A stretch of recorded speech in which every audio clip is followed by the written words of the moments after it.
యేసుక్రీస్తు వారి నామంలో వాయిస్ ఆఫ్ బ్రూగాడ్ అనే మా యూట్యూబ్ ఛానల్ వీక్షిస్తున్న ప్రియులైన మీ అందరికీ వందనములు సమర్పిస్తున్నాము. మనము గతంలో బిబు అనే ఒక వ్యక్తి మాట్లాడే తప్పుడు బోధన గురించి ఆలోచన చేశాం. హితబోధ అనే పేరు మీద దుర్బోధలు చేస్తున్నటువంటి బిబు అనే ఒక ఆర్టికల్ మీద మనం మాట్లాడుతున్నాం. అయితే ఆయన స్పందిస్తూ ఒక విషయాన్ని రేజ్ చేశారు. దాన్ని మీకు చూపిస్తున్నాను, చూడండి ఒకసారి. చూడమ్మా, ఆయన స్పందిస్తూ ఏమన్నాడు? క్రీస్తు సంఘం అని పేరు పెట్టుకున్నటువంటి ఒక శాఖ ఉంది. ఆ క్రీస్తు సంఘం అని పేరు పెట్టుకున్నటువంటి వాళ్ళలో చాలా మంది త్రిత్వ సిద్ధాంతాన్ని నమ్మరు. నేను త్రిత్వవాదిని కాబట్టి నేను క్రీస్తు సంఘం అని పెట్టుకుంటే ఆ త్రిత్వ సిద్ధాంతాన్ని ధృవీకరించేటటువంటి అదే సంఘం నాది కూడా అని అనుకునే ప్రమాదం ఉంది కదా.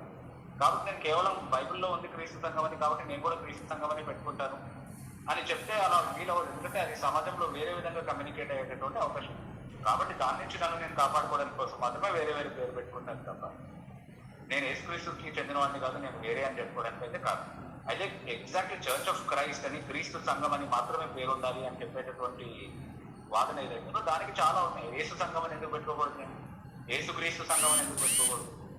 గొర్రెపిల్ల వధువు అని పిలువబడింది కదా బైబిల్లో సంఘం. గొర్రెపిల్ల వధువు సంఘం అని ఎందుకు పెట్టుకోకూడదు?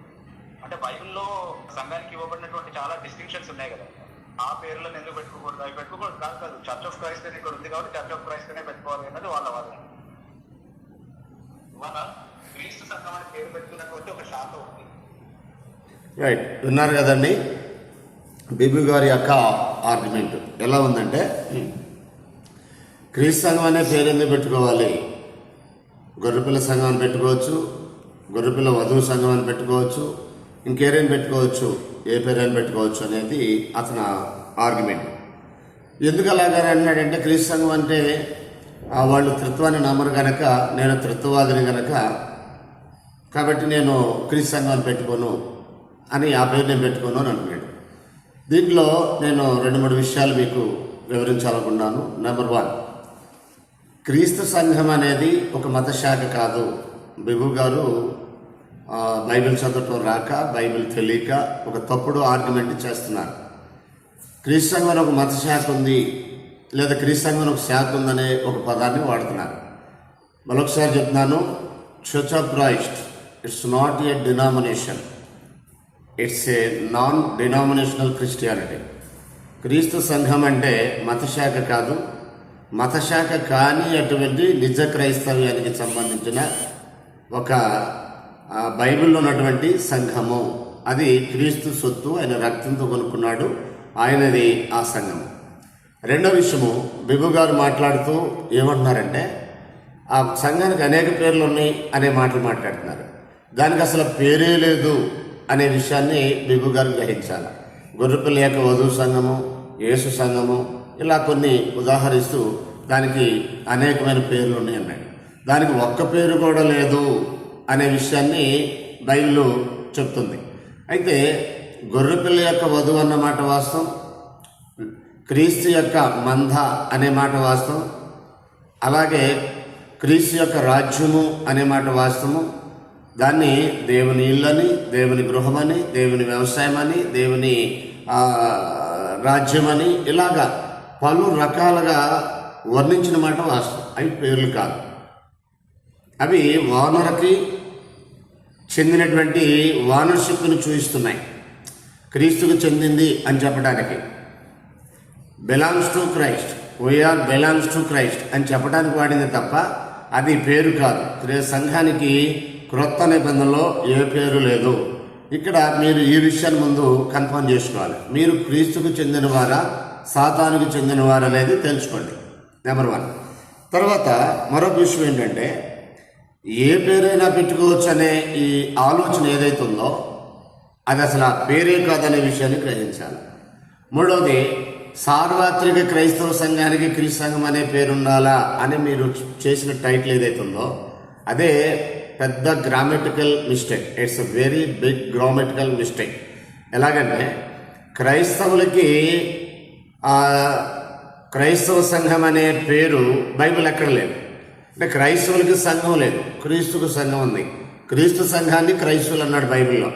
అపొస్తలుల గారి 11:26లో మొట్టమొదట అంతియోక్యలో శిష్యులు క్రైస్తవులు అనబడిరు అన్నాడు. అంటే క్రీస్తు యొక్క శిష్యుల్ని క్రైస్తవులు అన్నాడు, అంటే క్రీస్తు యొక్క సంఘాన్ని క్రైస్తవులు అన్నాడు. అంతేగాని క్రైస్తవులకు ఆ పేరు లేదండి, క్రైస్తవులకు సంఘం అనే పేరు లేదు. క్రైస్తవ సంఘం అనే పదమే బిబిలికల్గా రాంగ్ టెర్మినాలజీ. అది it's not a biblical terminology. క్రైస్తవ సంఘం అనే పదము బైబిల్కి పూర్తి వ్యతిరేకము. ఈ విషయాన్ని మీరు గ్రహించాలని ప్రభుపేట మీకు తెలియజేస్తున్నాను. మరొక విషయం ఏంటంటే, మీరు మాట్లాడినటువంటి ఆ త్రిత్వం అనే పదం ఏదైతుందో ఆ త్రిత్వ సిద్ధాంతాన్ని నేను నమ్ముతాను. నేను త్రిత్వవాదిని అన్నారు కదా, ఆ త్రిత్వానికి సంబంధించి మీ విశ్వాసం ఏంటో కాస్త వెల్లడి చేయండి. అయితే దానికి ముందు మా విశ్వాసాన్ని నేను వెల్లడి చేస్తాను, జాగ్రత్తగానండి. బైబిల్ చాలా క్లియర్గా చెప్తుంది, తండ్రి అయిన దేవుడు ఉన్నాడు, ప్రభు అయిన యేసు ఉన్నాడు, పరిశుద్ధాత్ముడు ఉన్నాడు. యేసు బాప్తిసం పొందినప్పుడు మత్తయి సువార్త 3:16-17 వచనాల్లో చాలా క్లియర్గా ఈ విషయం మాట్లాడాడు. దేవుడు ఈయన నా ప్రియకుమారుడు అన్నాడు. యేసు బాప్తిసం పొందుతున్నాడు, పరిశుద్ధాత్ముడు పౌరు వలె ప్రభు మీద దిగి వచ్చాడు అని రాయబడింది. అలాగే యేసు బాప్తిస్వాన్ని ఆజ్ఞాపిస్తూ మత్తయి సువార్త 8:18-19 వచనాలు చదివితే అక్కడ 19 వచనం చాలా క్లియర్గా అన్నాడు, తండ్రి యొక్క కుమారుని యొక్క పరిశుద్ధాత్మ యొక్క నామంలో బాప్తిసం ఇచ్చుచు అని అన్నాడు. ఇంకా గ్రంథంలో అనేక వచనాలు, యోహాను సువార్త 8:16 ఇలాగన్నాడు, నేను ఒక్కడనే ఉండక నేనును నన్ను పంపిన తండ్రి కూడా ఉన్నాము అన్నాడు. యోహాను సువార్త 14:15 ఇలాగన్నాడు, నేను తండ్రిని వేడుకొందును, మీ యొద్ద ఎల్లప్పుడూ ఉండటకై ఆయన వేరో కాదని కర్తను పంపును అన్నాడు. వేడుకునేది ప్రభు అయిన యేసు, పంపేది తండ్రి అయిన దేవుడు, పంపబడేది పరిశుద్ధాత్ముడు. చాలా క్లియర్గా ముగ్గురు అన్ని కాలాల్లో ఉన్నారు. సృష్టికి ముందు ముగ్గురున్నారు, సృష్టి నిర్మాణంలో ముగ్గురున్నారు, సృష్టి ఆరంభం నుంచి ఇప్పటి వరకు ముగ్గురున్నారు, సృష్టి అంతమైపోయే వరకు ముగ్గురుంటారు, సృష్టి అంతమైపోయిన తర్వాత కూడా ముగ్గురుంటారు. నిత్యత్వంలో ఆదిలేని నిత్యత్వంలో ముగ్గురున్నారు, అంతములేని నిత్యత్వంలో కూడా ముగ్గురున్నారు. ఎప్పటికీ వాళ్ళు ముగ్గురు వేరు వేరే. ముగ్గురు కలిస్తే ఒక్క దేవుడు, త్రియేక దేవుడు అనే మీ ఆర్గ్యుమెంట్కి ఒకవేళ చర్చకి సిద్ధమైతే నేను బహిరంగ చర్చకి సిద్ధంగా ఉన్నానని తెలియజేస్తున్నాను. ముగ్గురు ఎప్పుడు ఒక్కడు కాదు, ముగ్గురుగానే ఉన్నారు. త్రియేక దేవుడు, త్రిత్వమైన దేవుడు ముగ్గురుగా బయలుపరుచుకున్నాడు అనే ఈ బోధ బైబిల్ బోధ కాదు, సాతాను బోధ. బైబిల్ ఎక్కడ ఆ టెర్మినాలజీ ఏ అపోస్తలుడు వారలేదు. 66 పుస్తకాల్లో ఏ గ్రంథ రచయిత కూడా ఆది కాండం నుంచి ప్రకటన గ్రంథం వరకు త్రియేక దేవుడని కానీ, త్రిత్వమైన దేవుడని కానీ, ముగ్గురు కలిస్తే ఒక్క దేవుడు అనేది కానీ, మీరంటున్నటువంటి ఏకాద్ అనే పదాన్ని మిస్యూజ్ చేస్తున్నారు మీరు. ఏకాద్ అంటే అన్ని సందర్భాల్లో బహుళత్వం చెప్పలేదు, సింగులర్ మీనింగ్లో కూడా ఏకాద్ అనే పదం వాడారు. ఒకవేళ మీరు చర్చకి సిద్ధమైతే హిబ్రూ భాషని, గ్రీకు భాషని, ఆంగ్లమును, తెలుగుని మొత్తాన్ని కంపేర్ స్టడీ చేస్తూ దీని మీద చర్చ చేద్దాం.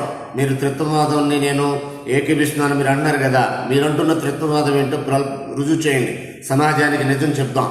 ఎవరికి సత్యమో ప్రజలు ఆలోచన చేస్తారు. చర్చకి మీరు సిద్ధమైతే నాకు తెలియచేయండి త్రిత్వం మీద మీరు మాట్లాడాలనుకుంటే. ఇకపోతే నేను చెప్పేది చాలా క్లియర్గా చెప్తున్నాను. క్రీస్తు సంఘానికి పేరు లేదు, ఆయనకు ఒకే ఒక సంఘం ఉంది, దాన్ని అనేక రకాలుగా పిలిచారు. బోర్డుకి ఇంపార్టెంట్ ఏమి లేదు, ఈ బోర్డు పెట్టాలి ఆ బోర్డు పెట్టాలనే ఇంపార్టెంట్ లేదు. క్రీస్తుకి ఒకే సంఘం ఉంది, దానికి ఏ పేరు లేదు.